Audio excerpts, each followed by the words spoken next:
Si quelqu'un aime le monde, l'amour du Père n'est point en lui. Car tout ce qui est du monde, la convoitise de la chair, la convoitise des yeux et l'orgueil de vie ne vient point du Père, mais vient du monde. Et le monde passe et sa convoitise aussi.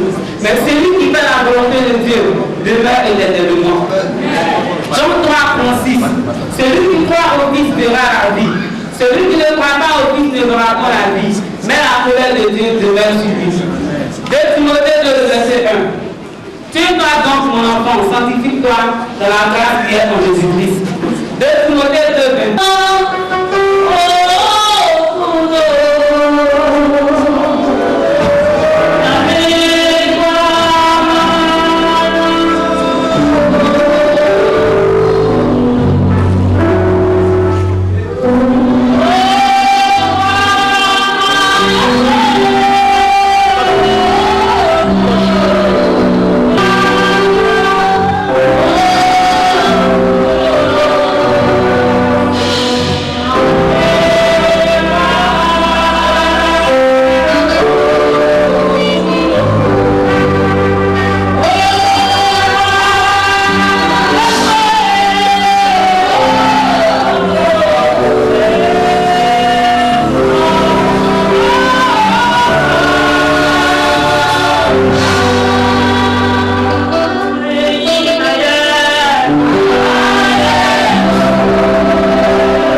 Jésus va mourir sur la croix pour toi.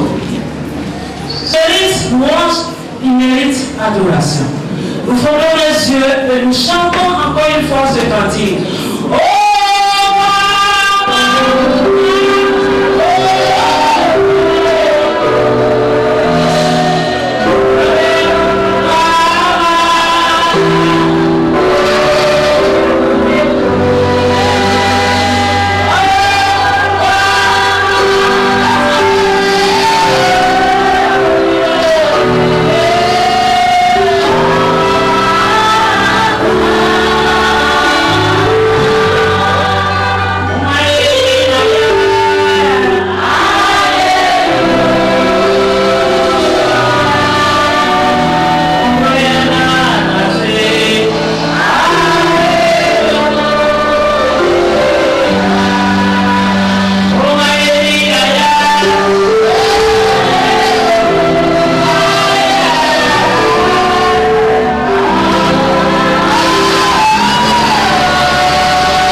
ce que tu as fait du sang de Jésus?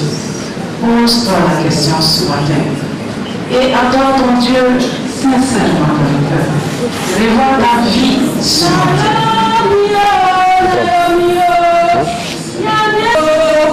À ce matin, c'est au milieu de vous. Et c'est au milieu de vous. Moi, l'Éternel des armées, ta beauté ne me dit rien. Ta richesse ne me dit rien. Mais je veux ton salut. Je veux ton salut. Je veux ton salut. Un pied dedans, un pied dehors. Je veux ton salut. Je vous ai béni. Je vous donne la grâce en ce matin. Allez-y avec la grâce. Allez-y avec la richesse. Mais veillez sur vous. Je vous ai détaché. Je vous ai détaché. Veillez sur vous. Faites le bilan de l'année. Vous avez fait le bilan. Mais c'est comment? Mais je vous le dis en vérité, en vérité. Veillez sur vous. On est d'abord. La vie n'a pas de ana wole te wo ho ana pa yi ne amerika choma ni sa se wo je masafo mu a masimi dan e wo ma mo ta ne so aframa me ma wo da bia no da na wo mi yi mi da bia no da na se wo titim na se wo je masafo mu na se wo je wo a ana pa yi ne amerika choma ni sa e ndo me frama ne ba wo aba wo chre na woni woni mani badam ana pay se wo pese wo mani badam mo ja woni na mame fo ba ku mame na ti ba sem som esa se ma sem ne man kwa ma sem ne man kwa ma sem ne man kwa wo tu ma se ma chene na wona wara ka se wa kwante ne so na ama wo pese ba bi biara ana ti se wo pese afra mani babo na se wo ba shi asia dale wo hon wuli tie ni bono na wuli tie mi orade wuli tie mi mama na wuli tie oni pa no hwami orade no na me na ma frɛ wo minim ne tie me ni wo mama safu mo minim ne tie me ni wo mama sori mo hwa wo ye na wa hwe ase gya wa kuma mame esanse akoma mu no ana me di me hene akoma mu ana me di me hene Jawakuma mami. Retiens cette grâce que je t'ai donnée. Je vous dis ce matin, au sortir de cet arbre, retenez bien cette couronne de vie que je vous ai donnée. Au sortir de cet arbre, retenez bien cette couronne que je vous ai donnée. Je vous dis ce matin, mes enfants. Je vous dis ce matin, mes enfants, au sortir d'ici, ne vous retenez plus dans vos péchés. Ne vous retenez plus dans vos péchés. Demeurez ferme dans ma maison. Demeurez ferme à mes pieds. Demeurez ferme dans ma parole. Gardez ma parole. Suivez mes commandements afin que cette couronne de vie soit pour vous éternellement. Mes enfants, ce matin, je vous exhorte ce matin. Retenez bien cette couronne de vous que je vous ai donnée afin que personne ne vous arrache.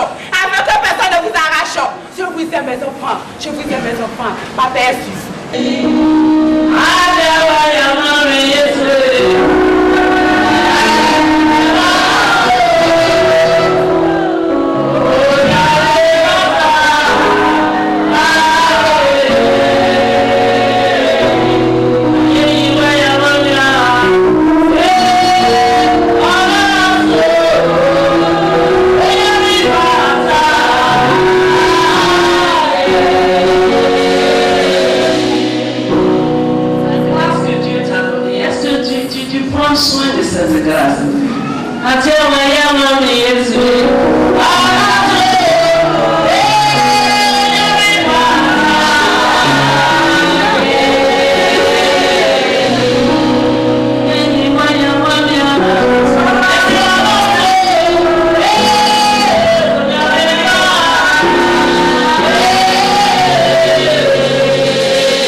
Sorti de ce temps, tu sois notre soin.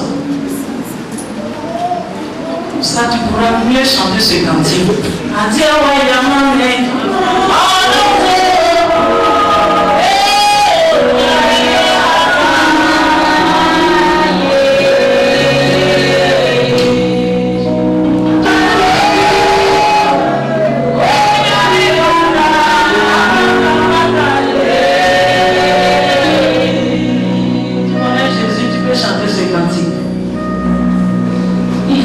chose, une seule personne. Nous l'adorons comme nous voulons. Nous faisons des choses qui ne glorifient pas son nom. Et chaque jour, le cœur de Jésus saigne. Il ne faudrait pas que cette convention soit une convention en trop, mais une convention qui reste en vie.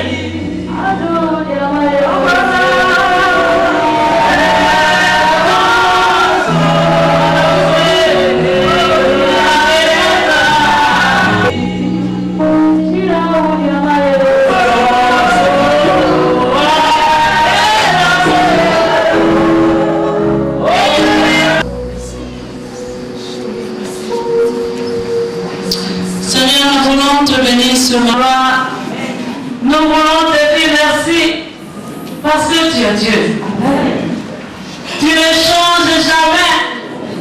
Tu es ce que tu es, éternel des armées. Depuis des millénaires, Seigneur, tu es roi. Tu es chef et tu es au-dessus de toutes choses. La création t'appartient et nous sommes l'ouvrage de tes mains, éternel des armées. Ce matin, nous te bénissons. Nous te rendons toute la voix, nous t'acclamons, nous te célébrons, parce que nous n'avons pas vu un Dieu qui est comme toi. Seigneur, nous voyons que tu es Dieu. Amen. Et ce matin, le peuple te dit Amen, Seigneur. Amen. Que toute gloire, que toute magnificence te revienne. Amen.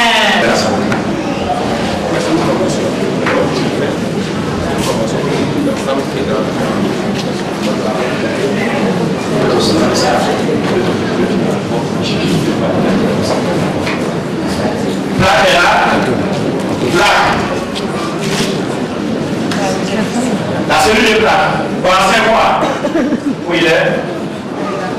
Voilà. 2, 4, 6.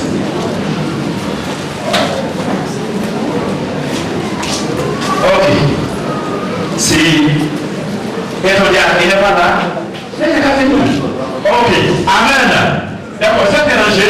On va s'élever humblement. Au moment le cantique à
tristesse.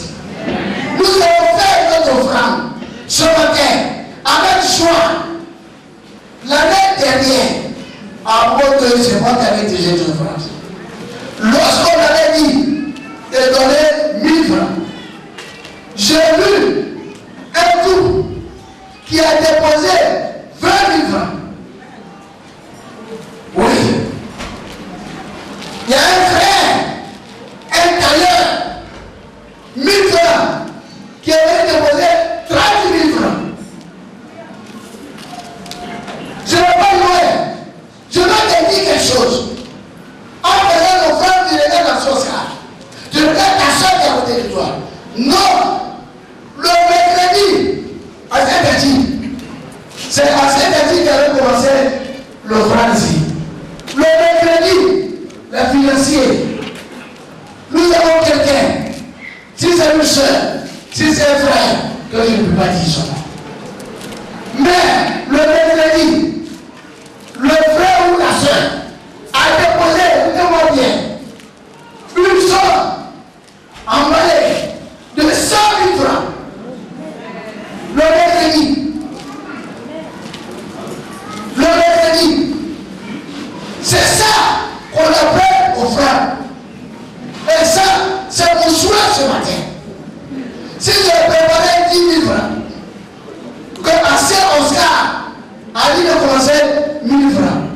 Moi, je prends mes 10 000 francs. Je vais déposer. Sans regarder le pasteur, sans regarder la route. C'est ça, Dieu agrée. C'est l'offrande que Dieu agrée. Tu as 10 000 francs. Tu as 50 000 francs.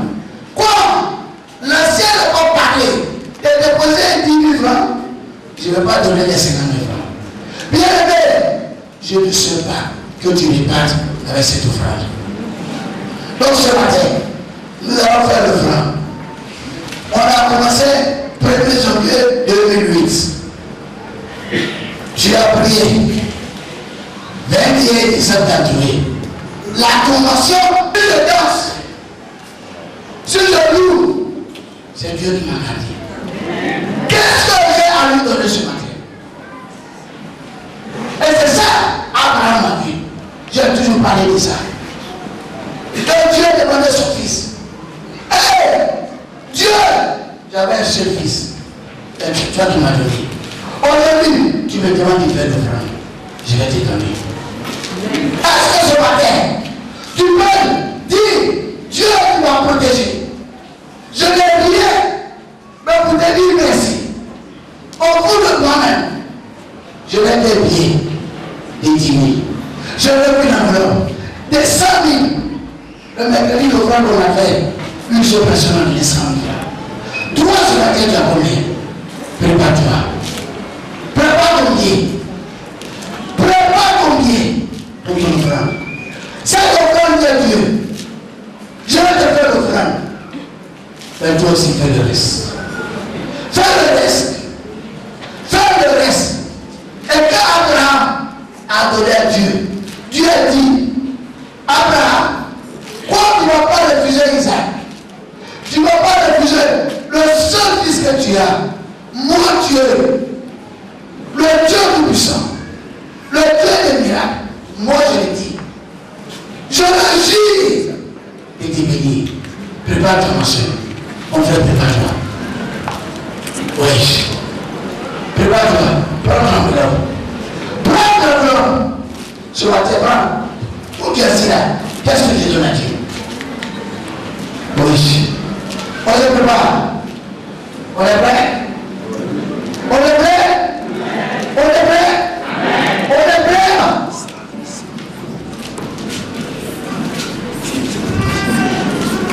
Sors du bout. Les deux, je vais vous accader. Vous allez mener votre police, s'il vous plaît. Donnez votre dire. Tu es notre roi, le monde entier se procède. Tu commences le dire.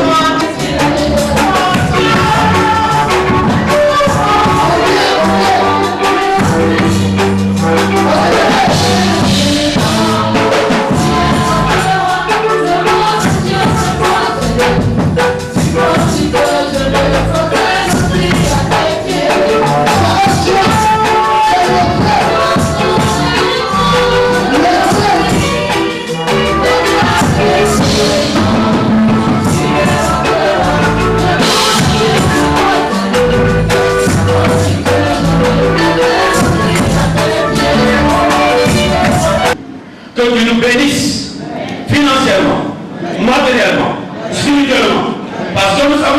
bénédictions ne se font suite d'aucun chagrin. Seigneur, nous avons cherché. Nous avons, Seigneur, travaillé. Au moment où nous ne te connaissions pas, mais enfin, Seigneur, cela n'a pu nous procurer que, Seigneur, notre Dieu, la misère. Mais Seigneur, tu nous as appelés. Et Seigneur, notre Dieu, tu es ressuscité pour que, Seigneur, notre Dieu, nous, en retour, nous soyons bénis. Tu t'es fait pauvre, que nous soyons riches. C'est pour cela que, Seigneur, ce matin, au moment où, Seigneur, notre Dieu, cette convention qui a sa fin, tes enfants, Seigneur, sont venus t'apporter ce que tu leur as donné. Et nous savions que celui qui donne reçoit. Nous prions que jusqu'à l'année prochaine, même Seigneur, dans les heures qui vont suivre, dans les mois qui suivront, et dans les années que chacun, tous ceux qui ont obéi, viennent de manière individuelle, rendre de grands témoignages, et tout cela pour la seule gloire de ton nom. Parce que toutes les bénédictions ne viennent que de toi. Saint-Esprit de Dieu manifeste toi. Bénédiction sur tous les plans. Bénédiction dans nos entreprises. Seigneur, parce que Seigneur notre Dieu, la prospérité financière soit dans la vie de tout un chacun. Et dans les années que la maladie s'éloigne, que la pauvreté s'éloigne, que la misère s'éloigne. Seigneur, tu es fidèle. Éternel, tu es fidèle. Jésus, tu es fidèle. Accorde à chacun ce dont son cœur a besoin. Tu as dit que jusqu'à maintenant, vous n'avez encore rien demandé. Demandez afin que votre joie soit parfaite. À cause de ce que nous avons obéi, nous te prions dans le nom de Jésus. Parce que Seigneur notre Dieu, le désir de notre cœur soit accompli. Nous te bénissons. Nous te rendons hommage. Au travers de ces offrandes, notre Dieu, s'il y avait des portes qui étaient devenues fermées par l'ennemi, nous prions dans le nom de Jésus. Que ces portes la s'ouvrent de nouveau. Que ces portes la s'ouvrent encore de nouveau. Que ces portes s'ouvrent de nouveau. Pour que gloire et honneur te soit donnée. Merci Seigneur. Le reste du temps t'appartient. Conduis de nous bénis, afin qu'en toutes choses, à la fin de toutes choses, la gloire te revienne à toi et à toi seul. Nous avons prié au nom de Jésus et nous disons Amen. Oh, que je vous bénisse ce matin et tout le monde que nous sommes de bénédiction. Nous avons un grand Amen. Et bien aimé, on va se lever humblement et lever un cœur à la voix de Dieu. Gloire à Jésus-Christ, gloire à Jésus-Christ, il est le Seigneur. Oh, gloire à Jésus-Christ, gloire à Jésus-Christ, il est le Seigneur. Oh, il est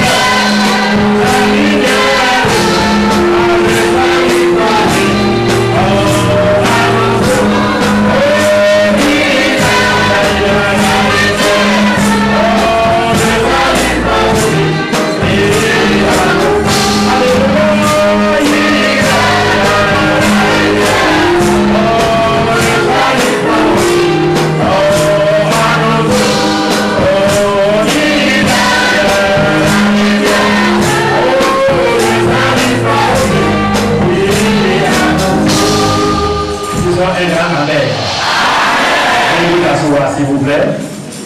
Les bien-aimés, Dieu nous a fait en ce matin une grâce particulière. Tu n'as pas dit Amen. Hier, secrétaire, au moment où il donnait les annonces à la fin, il a dit cette convention-là, c'est une convention apostolique. Alléluia. Tu as oublié le mot, n'est-ce pas? Recevoir une convention, a dit convention de Noël. Recevoir deux apôtres à la fois, les bien-aimés, ce n'est pas donné à n'importe quel district. Tu peux être fier de toi ce matin. Et tu peux accompagner pour toi ce matin. Et voilà. Alléluia. Notre région, les bien-aimés, elle est très vaste. Et déjà la semaine passée, deux districts ont eu à tenir leur convention. Il s'agit d'Agogo Sud, précisément Samandé, et le district d'Agouvi. Amen. Et le responsable régional a pris son temps, son énergie, sa force et tous les efforts spirituels pour assister à ce lieu programme. Gloire à Dieu. Au cours de cette semaine encore, il n'est pas resté à la maison. Puisque la majorité maintenant était à la convention, lui et son épouse, alors ils ont parcouru les districts qui pour certains une soirée, qui pour d'autres 2 jours, et puis ce matin, Dieu fait grâce. Alléluia. Ce matin encore, Dieu fait grâce. Mais bien aimé, c'est pour Dieu que tu es béni. Et moi aussi, je suis béni. Amen. Ce matin, nous avons la grâce de recevoir notre district, la fin de la convention, notre supérieur régional. Et maintenant, tu élèves et tu acclames fort pour lui et pour le monde. Alléluia. Alléluia. Merci maman, apôtre, bonne arrivée. Alléluia. Que Dieu vous bénisse. Et bien aimé, il y a un temps pour toutes choses. Il est 10h moins 8 à mon chrono. Avec votre permission, je vais céder maintenant le micro à ce grand homme de Dieu, afin qu'il puisse maintenant achever le reste du programme. Amen. Chaque année, nous faisons le progrès en progrès. Le thème de votre convention est le Seigneur en a besoin. J'ose croire que toute la semaine, le pasteur et ses collaborateurs ont traité en long et en large ce thème, le Seigneur en a besoin. Le passage, je voudrais vous dire que c'est un thème que j'ai, une phrase que j'ai aimée dans la parole de Dieu et qui m'a inspiré beaucoup. Donc, j'ai fait un livre sur ce titre-là. Le titre du livre, c'est le Seigneur en a besoin. Acclamons le Seigneur.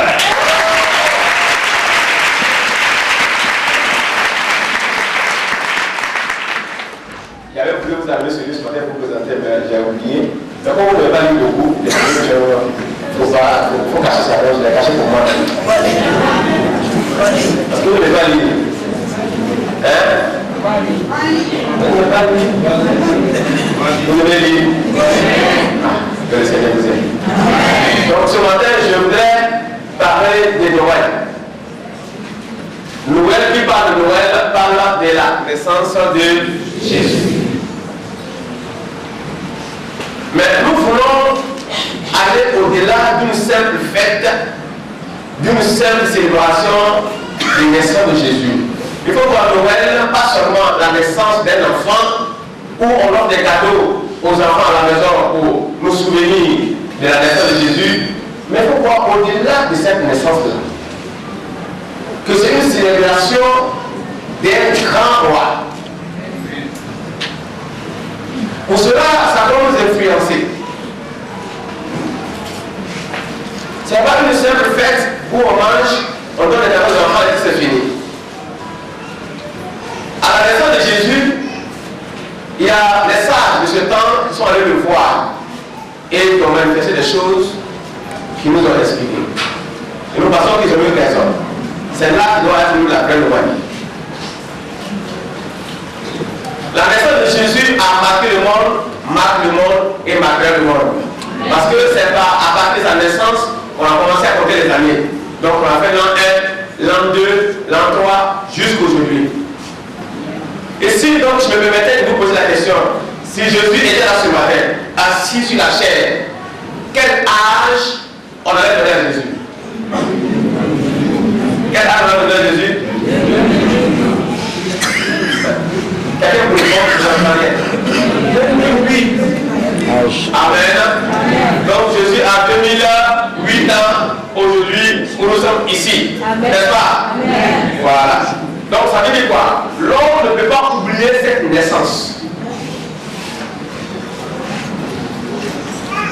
Tant qu'on parlera des années, on parlera toujours de la naissance de Jésus. Amen. Donc c'est une naissance qui a marqué le monde, qui marque le monde et qui marquera toujours le monde. Mais je voudrais m'articuler sur l'adoration ce matin. Donc moi j'ai dit, on ne sait pas une simple fête pour dire Jésus est né, on s'en va manger pour notre aux enfants et puis c'est fini. Mais comment nous l'adorons? Cet enfant qui est né là, comment nous l'adorons? J'ai appelé cela la vraie adoration.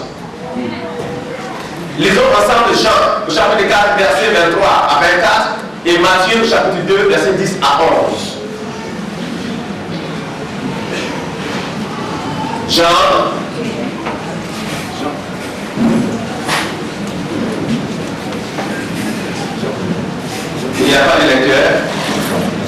veut dire quelque chose. Jean 4, versets 23 à 24. Voilà, j'ai lu la parole du Seigneur. Vérité. Amen.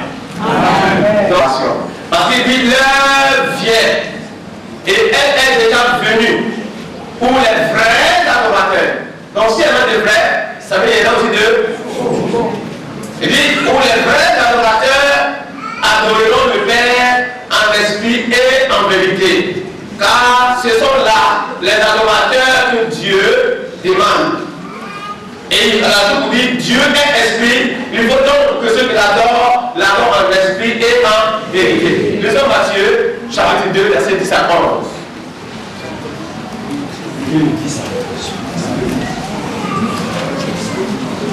Matthieu 2, verset 10 à 11.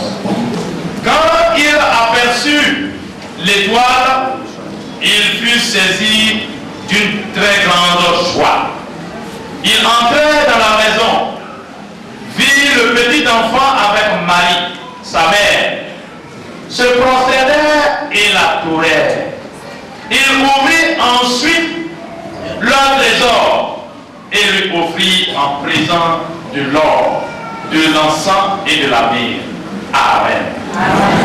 Voilà des hommes qui sont allés découvrir le petit enfant qui vient de naître. Mais 800 ans avant la naissance de Jésus, Ésaïe avait déjà prophétisé. Pour dire, il y a un enfant qui est né dans la ville de David, et on l'appellera, elle lui a conseillé Dieu puissant, prince de la paix, ainsi de suite, ainsi de suite. Et le signe que les prophètes avaient donné, qui devait prouver que l'enfant était né, c'était donc l'étoile qui devait apparaître dans les cieux. Donc les sages de ce temps, appelés mages, suivaient bien le ciel pour savoir où l'enfant naîtrait. Et voici que l'étoile apparaît. Et les sages décident de suivre l'étoile pour aller découvrir l'enfant de Jésus. Et pendant qu'ils vont aussi, j'aille l'adorer. Mais en réalité, ce n'était pas pour aller l'adorer. C'était pour aller le tuer. Et quand les mages ont vu l'enfant Jésus, Dieu leur a dit de le tuer plus que l'autre. Parce qu'il n'a pas de bonne pensée.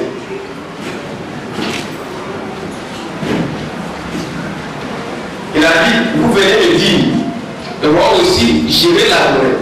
Mais Dieu dit aux mages, ni le tuer plus. Parce qu'il n'a pas de bonne pensée pour l'enfant. Donc, passer sur un autre bon parti.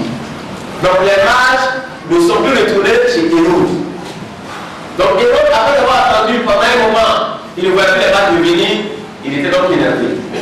Et il décide donc de dire aux sages-femmes que tout enfant qui est né aujourd'hui, de 0 à 1 an, qui est un enfant garçon, Dieu. Parce qu'il sait que Jésus est entre 0 et 1 an.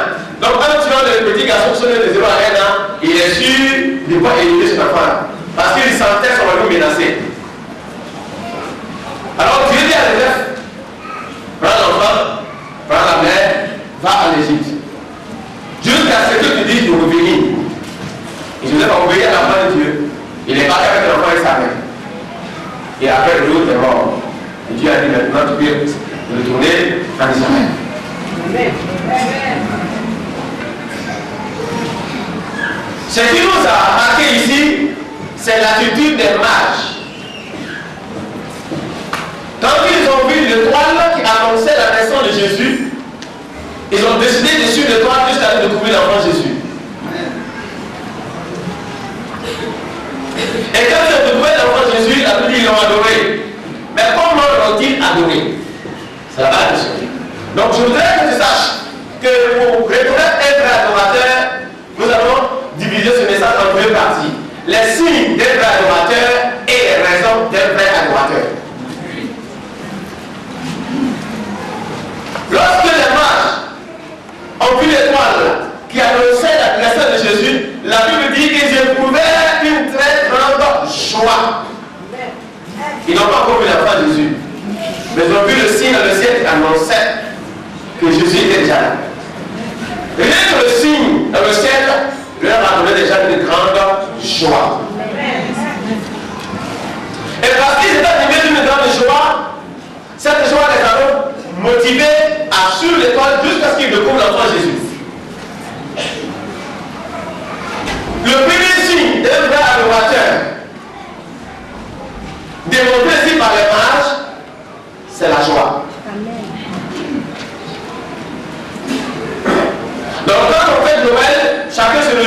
chacun fait une petite affaire sur l'enfant, la joie anime tout le monde.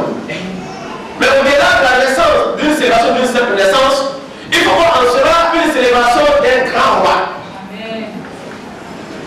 Un vrai adorateur est motivé par la joie de l'anime. Parce que la Bible dit la joie du Seigneur est ma force. Et la Bible dit je suis dans la joie quand on me dit allons à la maison de l'Éternel. Et Galates nous a dit que la joie est le fruit de l'esprit. Donc un vrai adorateur, puisque la Bible dit ici que celui qui adore Dieu, puisque Dieu est esprit, il faut qu'il adore en esprit en vérité.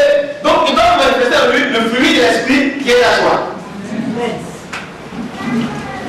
Un vrai adorateur qui est animé par la joie n'est jamais forcé, n'est jamais obligé pour faire quelque chose dans la maison de Dieu.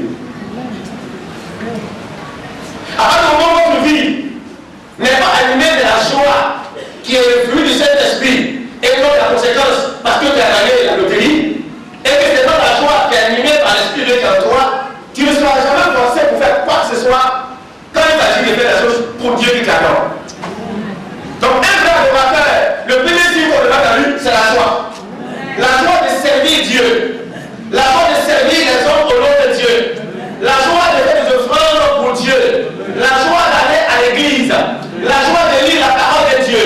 La joie de prier. La joie de chanter pour Dieu.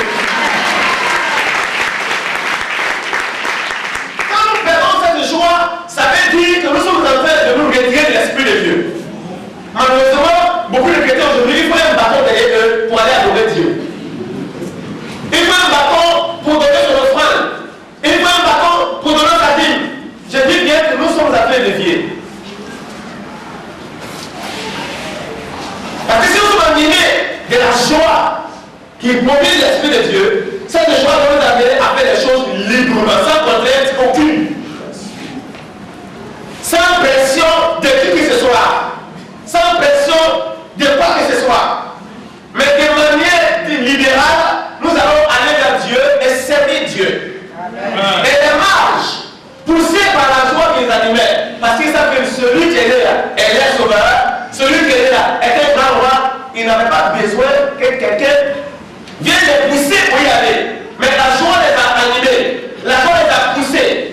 C'est pourquoi on dit poussés par le Saint-Esprit, les hommes ont parlé de la part de Dieu. Il faut que ce soit la joie qui nous anime, qui nous pousse à aller vers Dieu, qui nous pousse à aller adorer Dieu, qui nous pousse à adorer à Dieu, qui nous pousse à servir les hommes au nom de Dieu. Donc les mages, le premier signe qu'ils ont manifesté, qui a prouvé qu'ils étaient sincères, c'était la joie. Quand on est content de quelque chose, quand on est fier de quelque chose, de quelqu'un, quand on admire quelqu'un, la chose qui nous anime, c'est la joie. On est heureux de voir la personne. On est heureux d'accueillir la personne. On est heureux de vivre avec la personne. On est heureux de donner à la personne. On est heureux de rester avec la personne. La joie, donc, est la force du cœur du croyant. C'est le premier signe d'un vrai adorateur. Si on commence à te forcer pour faire ta dîme, on commence à te forcer pour faire de l'offrande, on commence à te forcer pour aller à l'église, c'est que tu n'es pas un vrai adorateur, mais je ne sais pas ce que c'est. Tout le temps, le bien affectif.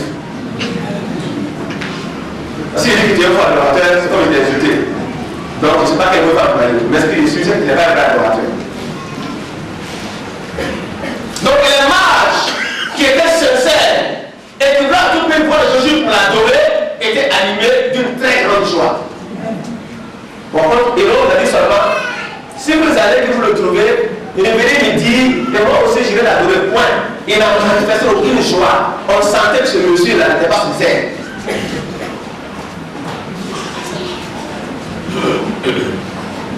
Quelquefois, on peut nous tromper pour nous amener à agir.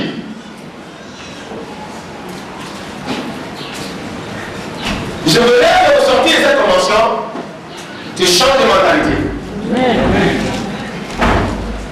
Tu le vois ta position dans l'adoration. Adore-tu Dieu par contrainte? Adore-tu Dieu par respect du pasteur? Adore-tu Dieu par respect de l'apôtre? Adore-tu Dieu par respect de l'ancien? Ou adore-tu Dieu parce que tu es un vrai adorateur? Parce qu'il y a des gens qui viennent à l'église parce qu'ils ont respect pour le pasteur, parce qu'ils ont respect pour l'apôtre. Oui, parce que si je ne viens pas, l'enseignant me dit pourquoi je ne vais pas donner. Donc je m'en veux juste pour lui faire plaisir. C'était le cas.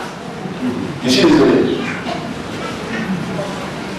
Donc, animé d'une grande joie, les mages ont commencé à suivre l'étoile.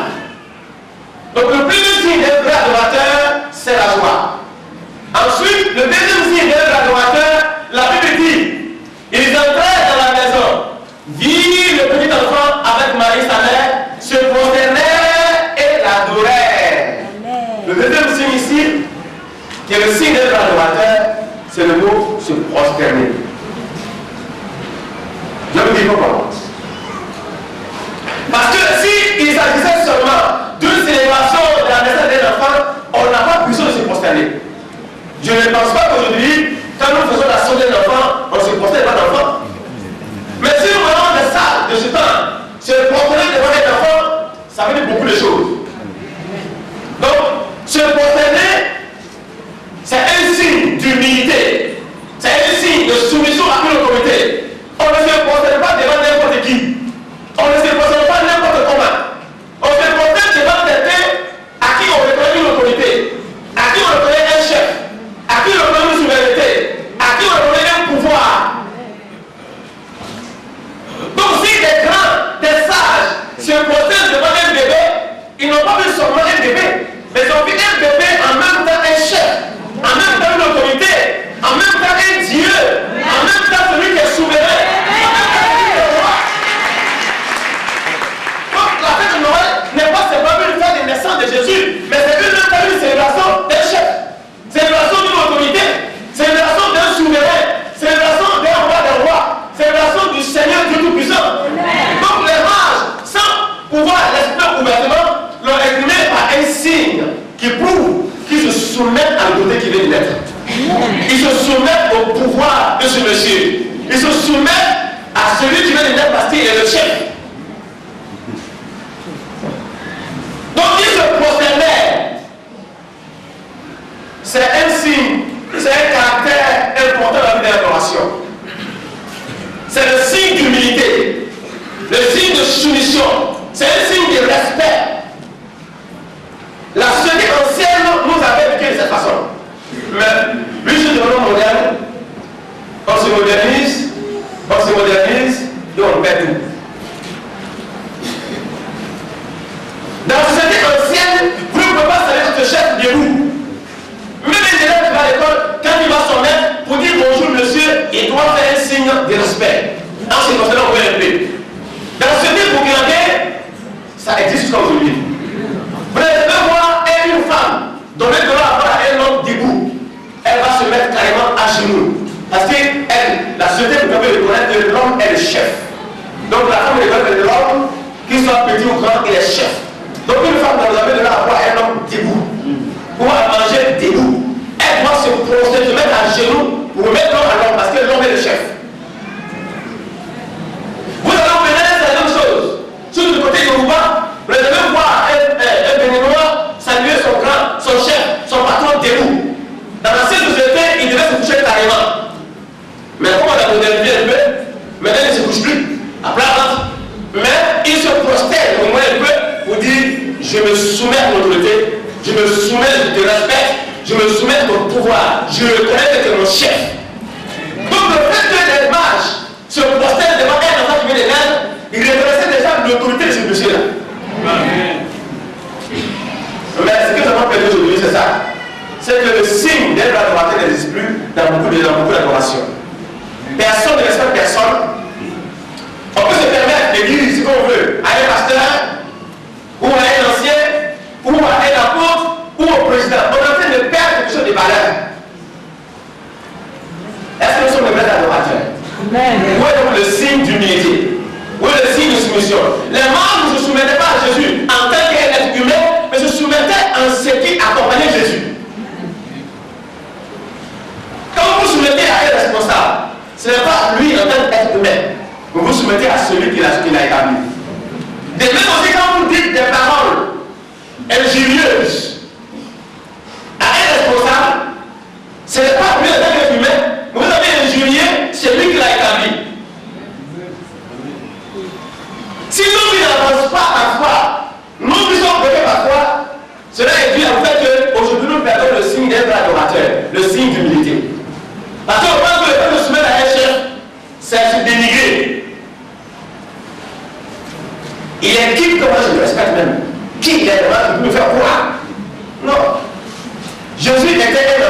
dettes, donc il pouvait faire quoi que ce soit. Mais les marques ont vu en lui un enfant qui est né, mais derrière l'enfant qui est né, il y a une autorité qui l'accompagne. Et un pouvoir qui l'accompagne. Donc celui qui a établi la bénie, c'est devant lui qui sont prosternés. Donc le signe d'un adorateur, c'est la